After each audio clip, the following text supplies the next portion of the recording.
నమస్తే, welcome to Abhinav Bharat. రాష్ట్రంలో కూటమి అధికారంలోకి వచ్చాక ఆ మార్పును మరింతగా ప్రజలకు స్పష్టం చేయాలని చంద్రబాబు ముందుకు వెళ్తున్నట్టు కనిపిస్తుంది.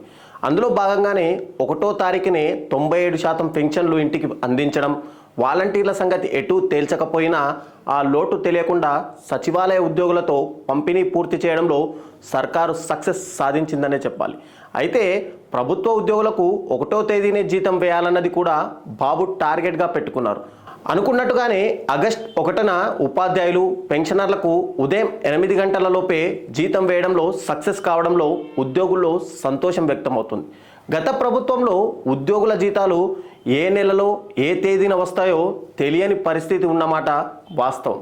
1వ తేదీనే పెన్షన్లు ఇస్తున్నారు, మరి మాకు జీతాలు ఎందుకు ఇవ్వట్లేదు అనే కోణంలో ఉద్యోగుల దగ్గర జగన్ ప్రభుత్వం తీవ్ర అప్రదిష్ట మూటగట్టుకుంది. వారి వ్యతిరేకత కూడా వైసీపీ ఘోర ఊటమిలో ప్రధాన పాత్ర పోషించింది అనేది ఒప్పుకోవాల్సిన అంశం. అయితే ఇప్పుడు అదే ఉద్యోగుల్లో తమ ప్రభుత్వం పట్ల పూర్తి సానుకూలత తెచ్చుకునే ప్రయత్నం చంద్రబాబు చేస్తున్నారు.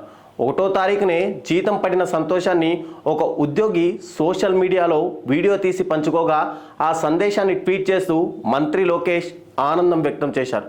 మారిన ప్రభుత్వంలో పెన్షనర్లకు కూడా 1వ తేదీనే పెన్షన్లు అకౌంట్లో పడడం, అది కూడా పెరిగిన డిఏతో కలిపి క్రెడిట్ కావడంతో వారంతా సంతోషం వ్యక్తం చేస్తున్నారు.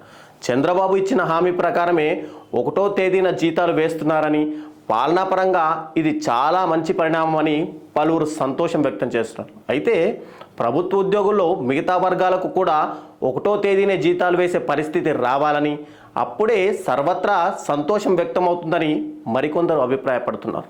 నాయకులారా, మీ పనితనం మీ అధినాయకులకు తెలియజేయాలనుకుంటున్నారు. ప్రజలారా, మీ సమస్యలను మీ నాయకులకు తెలియజేయాలనుకుంటున్నారు. ప్రజా సమస్యల పరిష్కార వేదిక మీ అభినవ్ భారత్.